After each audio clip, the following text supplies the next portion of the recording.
ayat 1 sampai dengan 6 tentang pemimpin sejati dengan puncak tokohnya Nabi Muhammad SAW. Pemimpin sejati itu dekat dengan Al-Quran, menebarkan kebaikan ala suratin mustaqim, dan kemudian tanzilal azizir rahim, di jalan yang lurus dengan dua sifatnya, tegas dan penuh kasih sayang. Dan tugas utama dari pemimpin karismatik itu menyelamatkan umat manusia dari neraka. Inilah dia 5 hal tentang kepemimpinan karismatik dan kepemimpinan sejati yang tercermin pada sosok Nabi Muhammad sallallahu alaihi wasallam.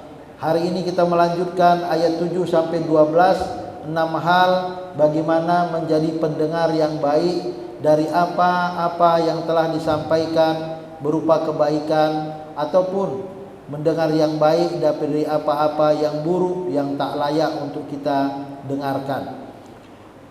Mari sama-sama kita membaca firman Allah Subhanahu wa taala surat Yasin ayat 7 sampai 12. Kita mulakan dari ta'awudz. A'udzubillahi minasyaitonir rajim. Bismillahirrahmanirrahim. Laqad haqqal qawlu ala aktsarihim fahum la yu'minun. Inna ja'alna fi a'naqihim aghlalan fahiyya ilal azqani fahum muqmahun. Wa ja'alna min baini aydihim saddan wa min khalfihim saddan fa aghshaynahum fahum la yubsirun. Wa sawa'un 'alaihim a anzartahum am lam tunzirhum la yu'minun. Innama tunziru man ittaba'a adh-dhikra wa khashiya ar-rahmana bil ghaib fabashshirhu bimaghfiratin wa ajrin karim. Inna nahnu nuhyil mauta wa naktubu ma qaddamu wa atharahum wa kulla syai'in ahsaynahu fi imamin mubin. Shadaqallahul azim. Kita mulakan dari ayat ke-7. Laqad haqqal qawlu ala aktsarihim fahum la yu'minun. Bapak Ibu yang dirahmati Allah, walaupun Nabi Muhammad sebagai pemimpin sejati itu telah menebarkan kebaikan, telah begitu tegas terhadap kekafiran, dan begitu kasih sayang terhadap mereka yang beriman. Tegas dalam berarti bukan membenci, tapi tegas dalam arti menyelamatkan orang dari seberang sana menuju ridho Allah dan surganya. Inilah bukti cinta, menyelamatkan orang yang kita sayangi dari jurang neraka. Tapi apa kata Allah Subhanahu wa taala? Laqad haqqal qawlu, sungguh telah pasti berlaku perkataan hukuman Allah terhadap kebanyakan mereka, ala aktsarihim fahum la yu'minun. Sayangnya Bapak Ibu yang dengar kajian, yang mau mengikuti kebaikan enggak banyak. Itu yang nyampaikan Nabi Muhammad, apalagi Ustadz Jainal, apalagi Bapak Ibu. Kalau ada kebaikan ditolak, itu bukan hal baru. Sekali Nabi Muhammad pun ada yang nolak, apalagi kita. Aktsarihim fahum la yu'minun. Mayoritas mereka tak mau beriman. Fahum, maka dengan cepat manusia tak mau gunakan otaknya kalau sudah cerita tentang Islam. Gak ada baiknya Islam itu, bukan dipikirnya dulu. Gak usah suruh aku sholat, gara-gara Tuhan aku hidup susah. Kan payah ini sudah. Disalahkan takdir, disalahkan Tuhan, disalahkan Al-Quran, disalahkan Islam. Ini mayoritas, aksaruhu. Ya.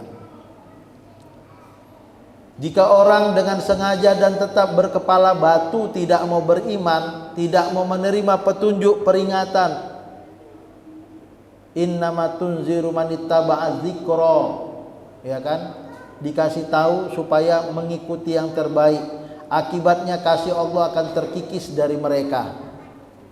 Maka kesimpulan pertama, mendengar yang baik itu memerlukan spirit iman. Kenapa Bapak Ibu mau mendengarkan dan kenapa saya mau menyampaikan? Karena kita sama-sama beriman. Ada banyak yang berislam, tapi tidak semua yang berislam itu beriman. Tidak semua orang betah dengar kajian. Maka menyampaikannya dengan penuh kesantunan. Mau dengar saja itu sesuatu. Maka jangan dicaci, jangan dimaki siapapun yang mau duduk di sini. Karena duduk di sini itu sudah merupakan satu perjuangan. Bagaimana kita menarik supaya orang tambah banyak beriman, tambah banyak mau mendengar pelajaran keimanan, bukan karena untuk kita, tapi karena kita sayang dengan dia. Kalau sempat dia masuk neraka kan kasihan juga dia. Belajar menjadi pendengar yang baik. Sesungguhnya seorang menyampaikan kepadaku tentang suatu pembicaraan, maka aku pun seksama mendengarkannya, seakan-akan aku tidak pernah mendengarnya, padahal aku telah mengetahuinya sebelum ia dilahirkan. Begitulah pendengar yang baik ini. Terkadang menjadi pendengar yang baik ini lebih payah daripada berbicara. Karena nggak ada yang baru. Surat Yasin tiap hari ku baca, minimal tiap minggu ku baca, isinya itu terus. Tapi perilakunya nggak berubah juga. Ya. Inna ja'alna fi a'naqihim aglalan faya ilal azqani fahum mukmahun. Sungguh kami telah memasang belenggu di leher mereka, lalu tangan mereka diangkat ke dagu, karena itu mereka tertengadah. Muak kali dia lihat orang dengar menyampaikan pesan-pesan baik itu. Wah, gak ada bagusnya. Seperti gambar inilah ya, memasang belenggu di leher mereka, tangan mereka diangkat ke dagu, karena itu mereka tertengadah. Ngejek, gak beriman, efeknya dengar kajian kebaikan muncul cemooh. Nah, itulah dia negatif yang terjadi. Inna ja'alnal masir alal kufri kaman wadu'at fi a'naqin salasila. Kami jadikan orang yang terus ngotot menjadi kekafiran itu seperti terbelenggu di lehernya. Fayatasilu ila azqanihim, sampai kepada belenggu leher mereka. Tasuddu aidihim biru'usim tarfa'uha ma ghaddi absarihim.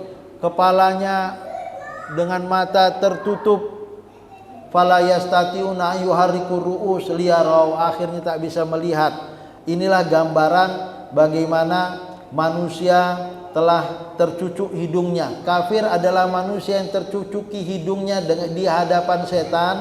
Ia bagi lembu di hadapan petani, tak dapat berpikir cerdas kecuali mengikut perintah setan.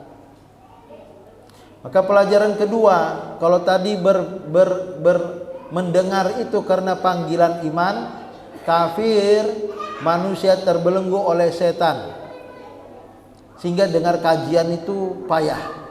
Istilah kafir adalah istilah Al-Quran dan hadis. Kafir itu untuk setiap yang tidak beriman kepada risalah Nabi Muhammad SAW dan tidak mau masuk ke dalam Islam atau murtad dari agama Islam.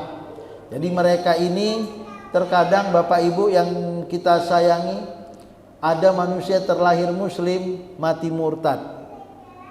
Mula-mulanya ya tak mau duduk dengar kaji lah.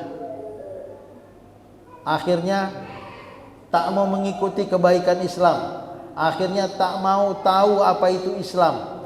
Akhirnya kalau sudah begini diajak kepada aliran non-Islam pun dengan sukacita.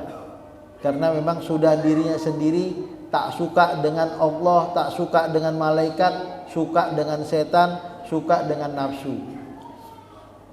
Allah Subhanahu wa taala mengatakan kepada manusia seperti ini, wa ja'alna min baini aydihim saddan wa min khalfihim saddan fa aghshaynahum fahum la yubsirun. Kami jadikan di hadapan mereka sekat dinding. Artinya saking tak mau ikutnya, di depannya itu sudah tidak ada lagi kelihatan kebaikan Islam. Di belakangnya pun sudah tidak ada lagi kebaikan Islam. Di sekitarnya pun sudah tidak ada lagi kebaikan Islam. Tidak bisa melihat sedikit pun kebaikan Islam. Yang tahu dia Islam itu tak baik. Ini musibah. Ini pada zaman Nabi Muhammad SAW. Innaka laminal mursalin, di awal kemarin kita 2 minggu yang lalu kita kaji, engkau manusia yang diutus, innaka laminal mursalin ala syiratim mustaqim, berada di jalan yang lurus. Tapi mereka melihat Nabi Muhammad ini membawa kerusakan, bertele-tele, zigzag, merepotkan. Padahal Allah sudah mengatakan tidak ada yang lebih lurus dari ajaran agama Islam. Islam itu lurus dan kita minta lurus setiap kali sholat. Ihdinas syiratal mustaqim. Tapi ada manusia yang tidak bisa melihat kebaikan Islam itu. Di hadapan mereka ada dinding, sehingga kebaikan apapun tak terlihat. Di belakangnya juga ada dinding, di sekitarnya saddaw fa aghshaynahum, kami tutup mata mereka untuk melihat kebaikan Islam. Mereka tidak dapat melihat kebaikan Islam. Langkah surut sudah terputus dan untuk maju pun sudah tak mungkin. Selanjutnya cahaya yang akan datang dari atas terputus, sehingga segala harapan bagi kafir hilang sama sekali. Jadi yang salah bukan Nabi Muhammad, yang salah bukan bapak ibu, memang bawaan badan sudah tak mau menerima kebaikan Islam. Tetaplah ajak, mudah-mudahan suatu ketika mereka mendapatkan hidayah. Tapi jika tidak mendapatkan hidayah, itu bukan salah para dai, bukan salah para rasul, bukan salah Nabi Muhammad SAW. Karena kesimpulan ketiga, kafir itu tak pernah melihat indahnya Islam, tak mau mendengar kebaikan Al-Quran. Ibadah memiliki rasa manis yang tak terbayangkan bagi mereka yang cinta, bagi mereka yang suka. Tapi bagi mereka yang tak suka, ibadah itu merepotkan, menyusahkan, memberatkan. Lebih enak tidur subuh daripada sholat subuh bagi yang tak merasakan manisnya sholat subuh. Tapi bagi yang merasakan manisnya tahajud, jangankan subuh, tahajud tengah malam pun dia bisa menikmati indahnya sholat tahajud itu. Orang yang bermaksiat itu takkan bisa merasakan manisnya ibadah. Bahkan orang yang berniat hendak melakukan maksiat itu tak bisa merasakan manisnya ibadah, apalagi yang kafir. Maka ketika bapak ibu bisa menikmati sholat berjemaah, sholat maghrib, sholat isya, i'tikaf, tadarus Al-Quran, itu berarti iman kita lagi naik. Terkadang suatu ketika iman kita lagi down, tak terpikir masjid, sholat pun asal-asalan. Saya manusia, saya pernah mengalami itu. Bapak manusia, al-imanu yazidu wa yankus, naik turun iman itu. Namun harapan kita kalau turun jangan lama kali, ya kan?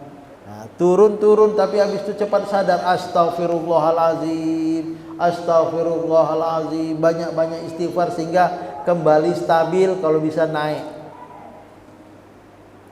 Sawa'un alaihim anzartahum am lam tunzirhum la yu'minun. Nabi Muhammad, jangan sedih, kata Allah.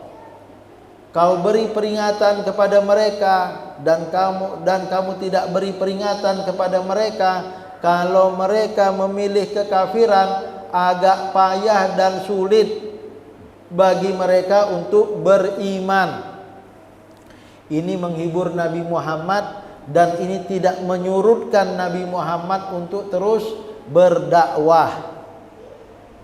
Iya, hari ini mereka tak mau, besok mana tahu boleh jadi mau. Tak mau besok, mana tahu bulan depan mau. Tak mau bulan depan, mana tahu tahun depan mau. Tak mau tahun ini, mana tahu tahun berikutnya mau. Tak mau bapaknya, mana tahu anaknya mau.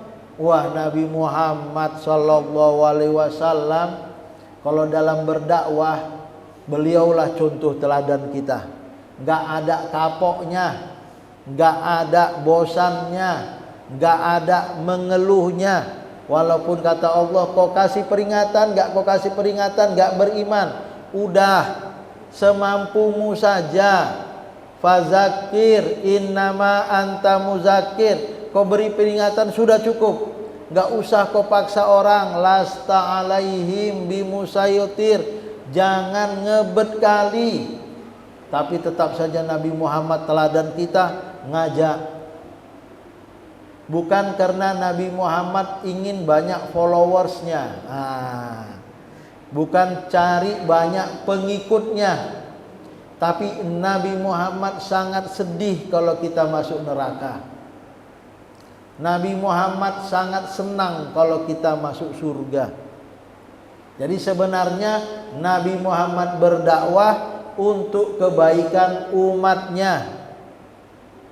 Kalau pikir-pikir pribadi, zikir aja Nabi Muhammad sudah selesai itu.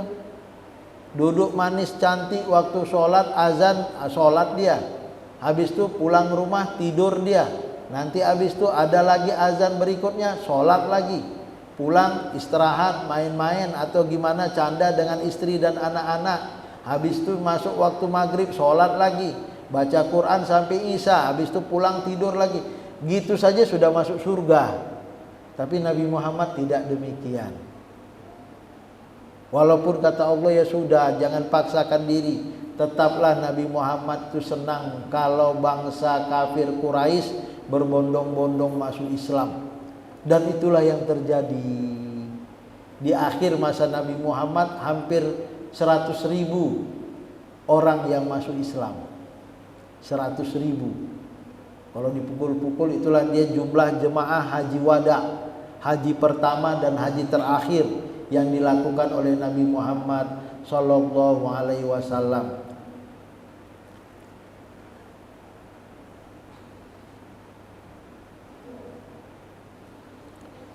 Ya, banyak salah dan lupa, banyak dosa, itu adalah manusia ya. Kemudian lantas apa yang membuat kita malas ibadah, malas amal soleh? Pantaskah kita seperti itu? Maka jawabannya, yakin, pelajari dunia ini sementara, hanya kesenangan yang menipu. Kata Nabi Muhammad, kalau kita punya tangan, jari telunjuk ini, ada lautan di pinggir pantai mana, si biru-biru, celupkan air tangan kita ke dalam air laut si biru-biru itu, pantai si biru-biru, angkat. Yang netes itu kenikmatan dunia, lautan itu nikmat akhirat. Gak sebanding lah ya. Mungkin nikmat dunia itu bukan 1% lagi, 0,0000001%. Saking kecil dan tak terbandingnya. Bahkan kata Nabi Muhammad, perbandingan dunia dengan akhirat bagaikan sehelai sayap nyamuk. Nyamuk itu kecil lah ya, dan sayapnya tentu lebih kecil daripada badannya. Dan nyamuk punya sayap berapa?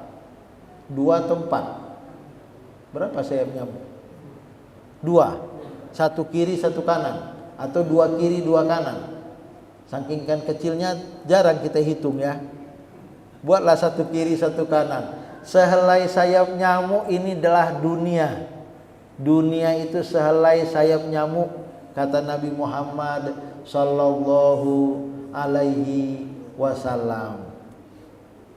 Ya, bila tingkat yang baru disebut sudah mencapai batas, maka segala nilai wahyu dan ajaran rohani bagi mereka sudah tidak ada harganya lagi. Sekali bernabi yang menyampaikan, kata mereka.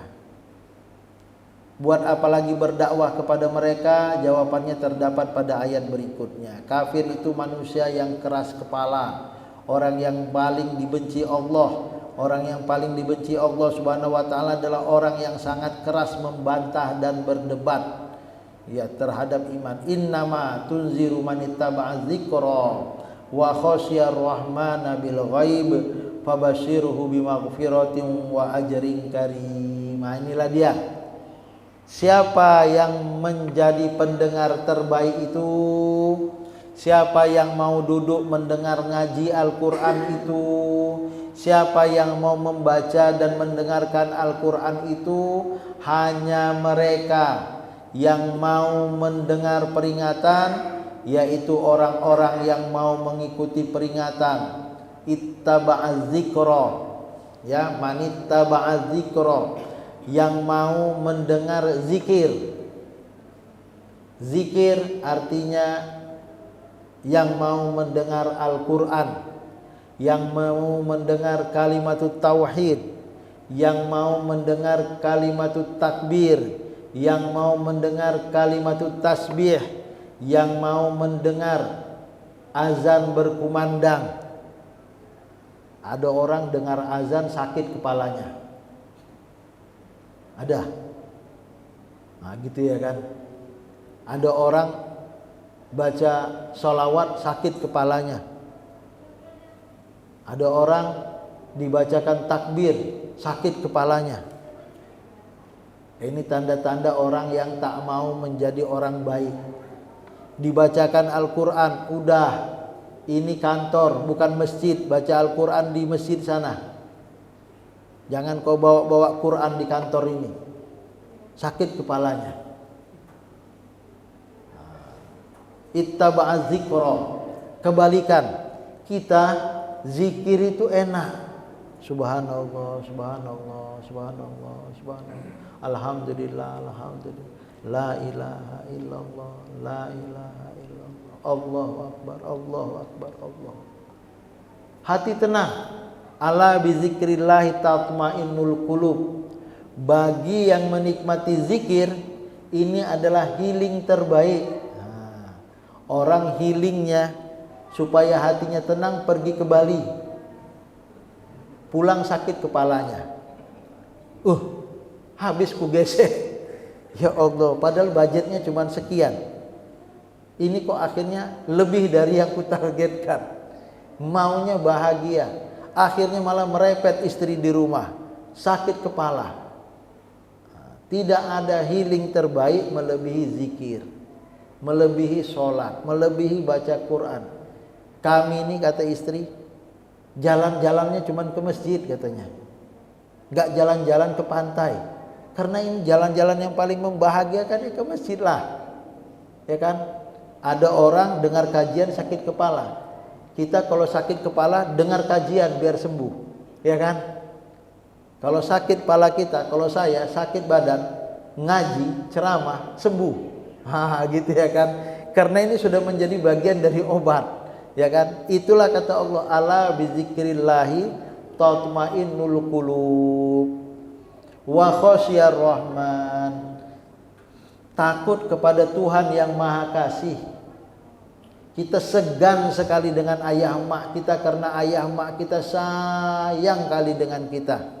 Aduh, kalau aku buat maksiat ketangkap, ayah mak datang ke kantor polisi, malunya subhanallah. Ini baru ayah mak yang kita sayangi. Apalagi Allah Subhanahu wa taala, kalau kita buat maksiat, dia lihat kita. Malu. Kapan Allah tak pernah lihat kita? Maka orang yang baik itu sangat mendengar yang baik, takut berbuat jahat. Karena apa? Segan kali dia dengan Allah yang begitu baiknya dengan dia. Walaupun Allah itu ghaib, ya, bil ghaibi, fabashirhu bimaghfiratin wa ajrin karim. Yang mau mendengar Al-Quran dan mau dekat dengan Allah dapat dua keuntungan, kabar gembira, kebahagiaan. Pertama, maghfiratun. Itu seperti yang saya sebutkan tadi, bahwa kita terkadang berada di iman kita di atas, kadang di bawah. Tapi habis itu kembali normal. Yang di bawah ini diampuni oleh Allah, bimaghfiratin.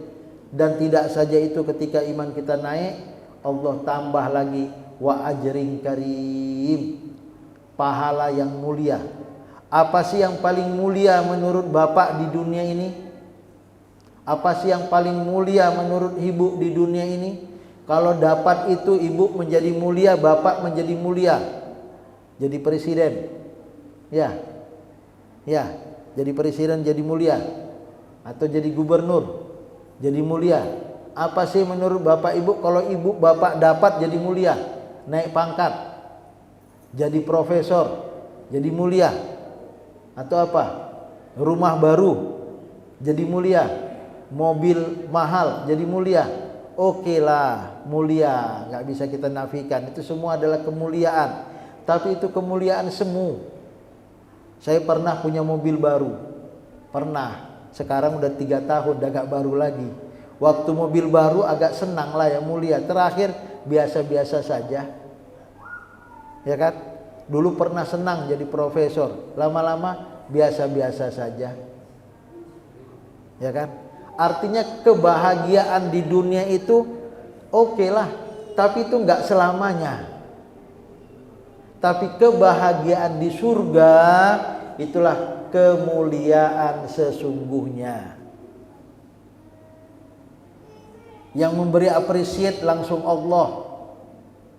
Terkadang kita dapat gitu, wah, dengan nilai kemloj tertinggi, ala syarafil ula di timur tengah sana, dengan summa kemloj tertinggi, dapat selempang, dapat foto, dipajang, seminggu masih oke lah, senang. Habis itu biasa-biasa saja gitu ya kan.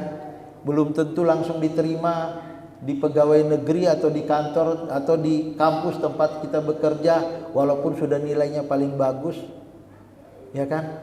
Dapat IP 4, enggak otomatis dapat beasiswa. Tapi masuk surga itu adalah penghargaan yang paling memuliakan. Saat dadamu sesak oleh polusi dunia yang begitu pekat, Al-Quran laksana oksigen yang jika engkau hirup akan selamat. Ia memberimu manfaat, menunjukkan solusi yang tepat, meninggikan derajat dan memberi syafaat. Jadi oksigen jiwa kita itu adalah Al-Quranul Karim. Inilah yang perlu kita dengar ya. Peringatan yang diberi Nabi Muhammad hanya berguna bagi yang mau mengikutinya. Kitalah yang mau mengikuti apa yang terbaik dari ajaran Al-Quran yang dibawa oleh Nabi Muhammad, dilengkapi dengan hadis. Terakhir firman Allah Subhanahu wa taala, ya, Al-Quran sangat baik untuk didengar. Inna nahnu nuhyil mauta wa naktubu ma qaddamu wa atharahum wa kulla syai'in ahsaynahu fi imamin mubin. Sungguh kamilah yang menghidupkan orang-orang yang mati. Apapun cerita kafir yang melawan Tuhan, itu dia dengan Allah lah. Yang penting awak ini akhir ceritanya masuk surga atau masuk neraka.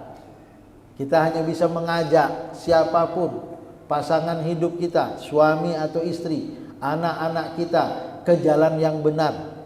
Enggak mau kita prihatin, tapi kita tak bisa maksa sebagaimana Nabi Nuh enggak bisa maksa istri dan anaknya, sebagaimana Nabi Lut enggak bisa maksa istri, sebagaimana Aisyah istri Fir'aun enggak bisa maksa suaminya untuk berada di jalan Islam, sebagaimana Nabi Muhammad enggak bisa maksa Abu Lahab, Abu Jahal, walaupun mereka kerabat dekat Nabi Muhammad, paman Nabi, tetap saja enggak ada yang bisa maksa. Dan akhirnya semua manusia mempertanggungjawabkan apa yang telah dia perbuat. Inna nahnu nuhyil mauta. Allah lah, kamilah yang menghidupkan orang yang telah mati. Wa naktubu ma qaddamu wa atharahum. Itu yang penting.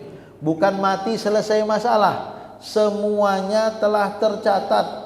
Apa yang mereka kerjakan dan bekas-bekas mereka tinggalkan semua tercatat. Bapak Ibu yang dirahmati Allah, zaman sekarang meninggal kita, YouTube kita masih hidup, masih bisa disaksikan orang. Facebook kita, Instagram kita masih bisa ditonton orang. Maka kalau tak baik delete ajalah mumpung masih hidup. Jangan ajarkan yang tak baik di dunia sosial itu, di media sosial itu. Karena apa? Wa asarohum. Dulu mungkin kita menyatakan wa naktubu ma qaddamu, apa yang kita berbuat akan dicatat. Tetapi bekas-bekas kita dulu mungkin masih kurang kita pahami apa sih maksud bekas-bekas. Tapi sekarang kita tambah paham. Ada bekas rekod kita di dunia maya yang tak hilang. Sekarang itu tambah mudah kita cari. Siapa Zainal Arifin? Buka di Google. Dapat. Orangnya sudah meninggal. Rupanya bukan saya ya kan, karena saya masih hidup kan gitu ya kan. Kalaupun nanti akhirnya meninggal, masih bisa dilihat karya-karya dia. Cari di Google Scholar misalnya ya kan. Karya-karyanya apa saja yang sudah dia tulis, Instagramnya, Facebooknya, YouTube-nya. Kalau baik oke lah bisa diambil, bisa dicontoh, termasuk yang kita lakukan hari ini. Ini berkekalan, ya kan? Wa kulla syai'in ahsaynahu, segala sesuatu kami kumpulkan fi imamin mubin, dalam imam yang jelas. Disebutkan imam. Padahal maksud di sini imam adalah kitabim mubin. Tapi kenapa fi imamim mubin? Yang betul fi imamim mubin atau kitabim mubin? Hah? Imam kan? Jadi kenapa kok buku catatan itu dijadikan imam? Karena ini menjadi panduan. Kalau di buku catatan itu ada kebaikan, surgalah langkah kita. Harapan kita di buku catatan itu ada kejahatan, tapi Allah delete. Ustaz Zainal, ini catatannya jelas tanggal sekian sampai tanggal sekian, gak ada yang tahu nih. Istrimu pun gak tahu, anak pun gak tahu, tapi ini tercatat jelas kejahatan. Cuman kau maafkan. Alhamdulillah. Itulah disebutkan fabashirhu bimaghfiratin, ya kan? Bukan tak ada yang di-delete Allah. Boleh jadi banyak bejat saya, banyak bejat bapak dan ibu, banyak dosa dan maksiat kita.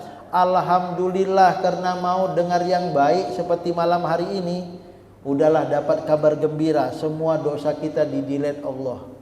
Alhamdulillah. Karena apa? Ini imam, ini nyata, semuanya rekod. Ya kayak gini dia gambarnya. Tangan berbicara. Gimana tangan berbicara itu? Masa kayak gini tangan berbicara? Nah, tangan mendengar. Ini ilustrasinya lah. Tapi zaman sekarang kan sangat mudah. Tinggal cabutkan kabel dari sini, bisa langsung keluarlah data-datanya. Di tangan kita ini ada data. Nah, ya kan? Sebagai atau nggak pakai kabel lah, zaman sekarang nirkabel gitu ya kan, langsung suruh ngomong, ini datanya langsung keluar lah. Nah, keluar berbicara lah dia, ini tanggal sekian dari lahir sampai sekian tanggal sekian, semua datanya. Wah kayak komputer, cuman ada 1 tera di sini, banyak itu 1000 giga. Zaman dahulu mungkin agak payah kita memahami bagaimanalah Tuhan mencatat itu. Berapa kabinet yang harus ditulis. Tapi sekarang tidak. Sangat mudah. Semua riwayat manusia di dunia akan tersimpan. Persis seperti sebuah buku catatan. Ini zaman dahulu lah pakai buku catatan. Zaman sekarang tidak. 1 flash disk tapi 1 tera. Ya kan? 1000 giga. Bukan 1000 kibet. 1000 giga. Ya, yang didengar, yang diamalkan pasti dipertanggungjawabkan. Semua akan ditanya. Nabi Muhammad SAW bersabda, kedua kaki seorang hamba tidak akan bergeser pada hari kiamat nanti sampai ditanya tentang umurnya, kemana dia habiskan, ilmunya diamalkan dalam hal apa, hartanya dari mana dia peroleh dan kemana dia infakkan, dan tubuhnya di mana saja dia rentakan. Hadis riwayat Tirmizi. Dengan demikian Bapak Ibu yang dirahmati Allah, dapat kita ambil kesimpulan 6 hal mendengar yang baik. Mendengar yang baik itu perlu spirit iman. Kalau enggak beriman, wah, cakap kotor dan dilawan dengan cakap kotor. Kalau kita orang beriman, udah kita tinggali cakap kotor itu. Ya kan? Mau marah kita enggak jadi marah. Karena apa? Saya ustadz, saya santri pesantren, saya murid ngaji. Masa dengar yang tak baik, cakap kotor, lari kita. Karena apa? Karena beriman. Yang kedua, kafir manusia yang terbelenggu oleh setan. Ya. Yang ketiga, ada saddam min baini aidihim wa min khalfihim, tidak pernah melihat, fahum la yubsirun, melihat indahnya iman. Kafir itu manusia yang keras kepala. Maka kebalikannya, Al-Quran, innama tunziru manittaba'a dzikra wa khasyar rahman. Al-Quran sangat baik untuk didengar. Hari ini kita mendengar Al-Quran. Saya baru mendengar dari kawan. Pada waktu saya dulu ceramah manasik haji, tulisannya kan banyak Arab. Saya kan yang begitu modelnya. Ada jemaah haji mengatakan, ibu-ibu jemaah haji, bapak ini banyak kali Arabnya. Nampaknya nekal dia lihat Al-Quran itu.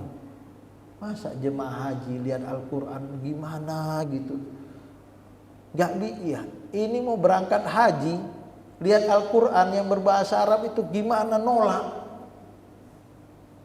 Tapi kita harapkan, kita doa pulang dari haji, cintalah dia dengan Al-Quran. Amin. Kalau pergi masih benci dengan Al-Quran, alhamdulillah. Tapi pulangnya jangan pula tetap benci dengan Al-Quran. Nah, saya pernah rame itu mantan jemaah haji, mantan ya kan, pernah haji. Kita tausiah pakai Al-Quran, semua ribut. Astagfirullah. Ini pernah haji enggak orang ini? Heran kita. Tapi begitulah kadang-kadang kualitas haji kita. Enggak ada pengaruh sesudah menjadi jemaah haji. Menurut dia haji mabrur itu pada waktu di Mekah. Tidak, haji mabrur itu gelar seumur hidup. Menjadi lebih baiklah. Ya, kafir itu manusia keras kepala. Al-Quran sangat baik untuk didengar. Yang didengar dan diamalkan pasti dipertanggungjawabkan. Inilah yang bisa kita sampaikan. Waktu juga lah yang memisahkan kita. Mudah-mudahan kita menjadi orang yang baik dan senang mendengar kebaikan. Auzubillahi minasyaitonirrajim. Bismillahirrahmanirrahim. Assalatu wassalamu ala asrofil anbiya'i wal mursalin wa ala alihi wa sahbihi ajma'in walhamdulillahi rabbil alamin.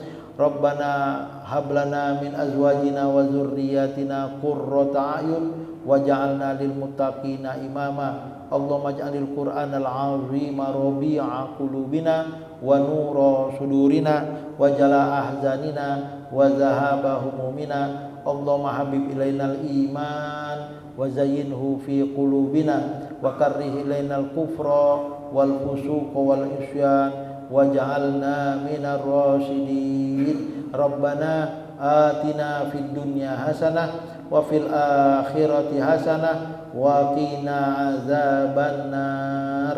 Subhana rabbika rabbil izzati amma yasifun wa salamun alal mursalin walhamdulillahi rabbil alamin. Taqabbalallahu minkum minna wa minkum taqabbal ya karim. Terima kasih, mohon maaf. Wassalamualaikum warahmatullahi wabarakatuh.